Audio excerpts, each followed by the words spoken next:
On the global front, China has finally spoken out against Washington's growing pressure on Nigeria. Beijing is warning the Trump administration to stay out of Nigeria's internal affairs, describing the U.S.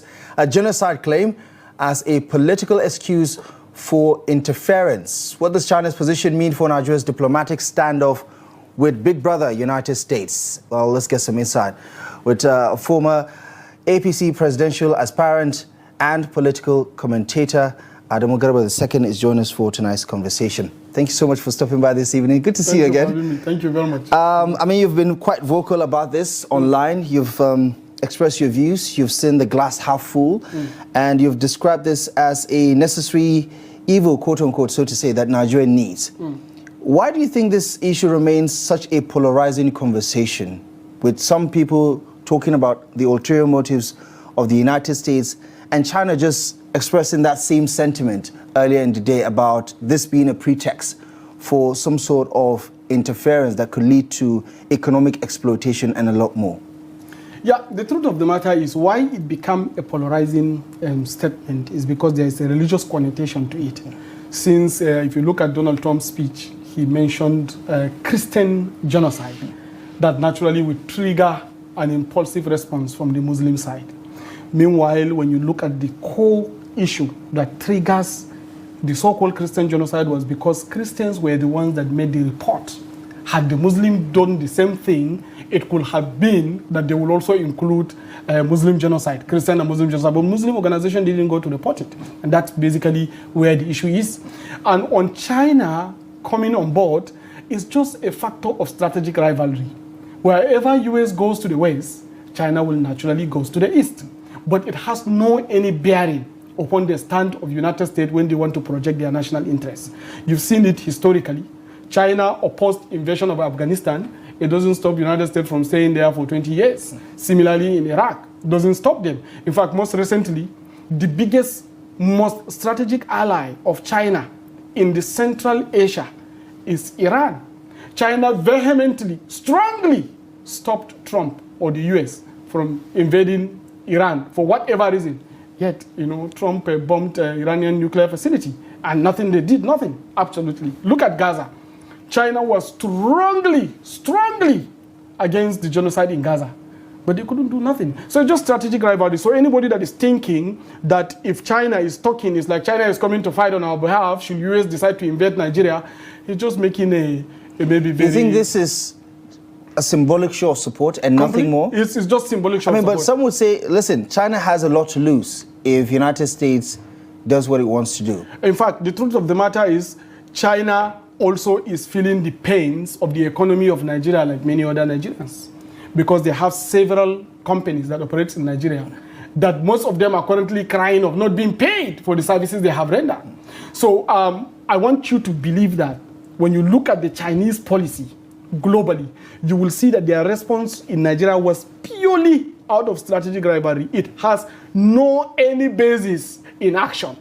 So should US decided to do anything, China will only issue strong press statements, you know, and then strong worded diplomatic messages, but yet do nothing. That's what it is. So we don't begin to see this as somebody that is coming to back us. Nigeria needs to get its foreign policy acts together.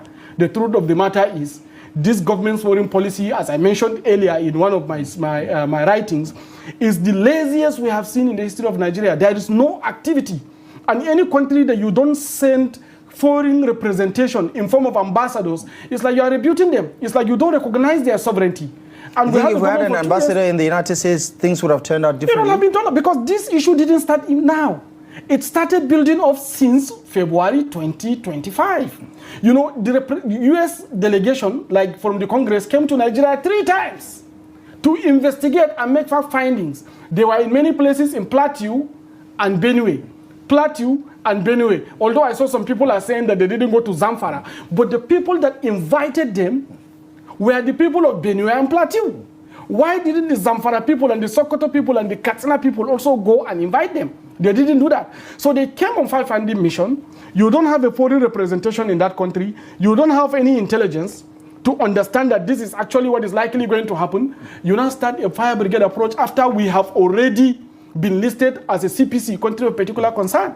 So that you are just reactionary, because you are supposed to proactively respond to this and prevent the listing in the first place. The fact that we are listed as CPC means that they have already built. I mean, we're recommended. I mean, I don't think they've finalized the process yet. Yes, in fact, the process was there. They sat today, they will sit tomorrow, they will sit next tomorrow. It's likely that by Friday they will pass. You think it's a foregone conclusion? It's a foregone conclusion. But what do you make about the merit of the argument? Because you hear from ECOWAS, you hear from the National Assembly, you hear the federal government's response, you hear from the Chief of Defense Staff who say, listen, we have a security challenge. We do not have a genocide to deal with in this particular country.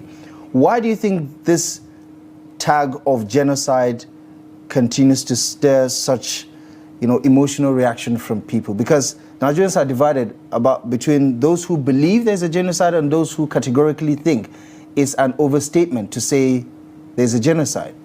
The truth of the matter is, the US president did not specifically mention genocide in his words. He said existential threat, that the Christians have existential threat in Nigeria. So we need to understand this word itself. I mean, but other people who are parroting the Ted Cruz's and all the other lawmakers. Ted Cruz have to do this because in addition to the bill that he is pushing, which he wants to garner support, he also wants to consolidate his Christian evangelical support base at home. So it's purely political. So we don't interpret what they are doing from the real action. So, and we have a security issue in Nigeria, and it started since 2009. Did we solve this problem? Did people stop dying? Don't we need American support? Don't we need international support? Don't we need Chinese? Don't we need Russians? Don't we need international support? We do need. Because ourselves, you cannot solve this problem. And Nigeria, especially Nigerian military, most of the senior leadership are trained in the US. Like, especially the current service chiefs, they are all US trained. So they only know how to operate in the area of tactical and strategic operations with US weaponry. So should we build a resenting diplomatic row between Nigeria and the US, and they decide to sanction us and refuse giving us these weapons, how do you think we will find the banditry? So what I'm saying is, it is very important for us not to be emotive and impulsive. We have to be very pragmatic and realistic. We have to accept the fact that killings is happening, and that we have to accept the fact that we need help, and that we have to redirect the new attention of the US towards the bandits and the terrorists that are killing our people. That's what we should do. Not to categorically condemn them and say that the US is trying to come and invade the country and start killing us. That is not the case. Another thing again is that the US did not categorically say they are coming to invade. They say that this option is on the table.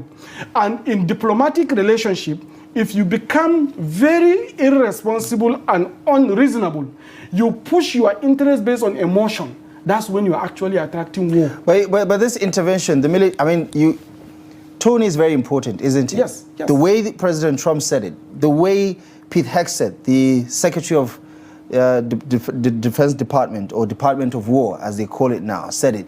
It didn't look like Nigeria's government was factored into the conversation. It's unsolicited intervention.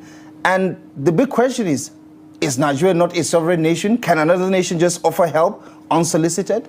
No. Nigeria has consistently sought for United States help. In fact, in 2014, Nigerian opposition party, then the APC, were in the White House seeking for the same help on the same Christian genocide as a fallout of the Chibok Girls. This is established. The second thing again is that even most recently, we acquired $346 million worth of weaponry from the US, and we are trying to send our military personnel to go and train as a factor of diplomatic relationship between Nigeria and the US. And US has been consistently, in addition to other partners, listed as supporting countries to help us in eradication of terrorism. And don't forget, it is a United Nations Convention on Counterterrorism that empowers the United States to become the global front or focal point in fighting against terrorism. And wherever a word terrorism was defined in a given area, that means US have right to protect. They call it a responsibility to protect R2P. They have right to invoke that R2P to get into that country and destroy that terrorism. Yeah. So what we should show in our own case in Nigeria is that we should show commitment and willingness to partner to eliminate the threat of terrorism, not completely condemn a hand that is coming to help us, and then put a motion forward. We can negotiate with them. We can tell them, give us the weapons responsibly. We can discuss with them and acknowledge that this genocide is taking place. Yes, they say Christian genocide. Now we can justify to them that, look, it's not only genocide, it's not only Christians, Muslims also are affected. But do you agree with the categorization that it's a genocide? I actually, when I look at the damages, when you look at the total number of the people that have been killed over time in Nigeria, and they are killed defenseless in villages, sleeping in their homes, then what can you call this, for God's sake? Do you think there's a genocide? I think it's actually pure genocide, because you just come and kill people, just like that. And this thing has been happening. Several villages in Katsina destroyed, several villages in Sokoto gone, several villages in Zamfara every day. I mean, if you have to zoom out and consider the numbers in totality, one would say there is also a genocide in the United States. Yes. Much more than what is actually happening in Nigeria. There have been more attacks on worship centers, mosques, churches, synagogues in the US from 2000 to date, 3 times what has happened in Nigeria over the last 1.5 decades. I'm not a lawyer. Right. I am not an international criminal attorney. I will not understand that, but I know that there is a difference between hate crime and genocide. Like what happened in Gaza, you are killing defenseless people, is called genocide. Right. But the US disagrees. And thank you for bringing the Gaza point up, because the question is, there are a lot of inconsistencies when it comes to the United States foreign policy, especially when the interest is at play. Where is the same categorization on Israel when it came to Gaza, where you're talking about thousands of people killed within the space of just 2 years, right? Women and children, defenseless as you've said. Yes. Where's the same anger? Where's the same categorization for Israel? Because they've not even admitted that what has happened in Gaza is a genocide. Ergo, the reason why people question their motive for coming to Nigeria, or at least focusing on Nigeria. To be very candid with you, the United States foreign policy globally is driven strictly by self-interest. If it benefits them, even if the whole world is dying, they will justify it. You can see some places like Nigeria, they will come and accuse us for not practicing democracy. But there they are backing autocracies in other places where it fits them. In fact, in some places like Syria, they converted the #1 terror fighter, Al-Jolani, to Ashara and made him president. So it's all strategic interests. But you, as a country, you don't feed that strategic interest. If you come with emotion without pragmatism, without responsible approach, you are feeding the desire for them to exert and exercise this interest. So what you should have done is to find a very common ground, not to ever allow this diplomatic round to go high. Accept it and take ownership of whatever action they want to do, and then implement. But the situation whereby you rebuke, deny, condemn, you are further giving them to justify with their audience to come here in the interest of whatever strategic interest they are trying to target in Nigeria, to say that they are fighting to protect the Christians. Meanwhile, what they are doing is not actually fighting to protect the Christians. They actually have strategic interests. So to defeat them is to be very pragmatic and realist. You have to approach it the way it is. You have a problem. We also identify that this is a problem. We take ownership of this problem. What is that your strategic interest? Bring it on the table. Let's discuss it. We will take ownership. We will cleanse our country. But please, guys, we know you are superpowers, but we are good at our task. So you're basically saying the President Tinubu should bend the knee and not act like a leader of a sovereign nation and basically kowtow to what the U.S. wants. No. What I'm saying is this. The president should be very pragmatic. Very, very pragmatic. You have to accept your weaknesses. Accepting weaknesses doesn't mean you are bending the knees. When you want to go and look for loan in another man's country, doesn't mean that you are bending the knees. You're actually accepting the weakness that you don't have enough money.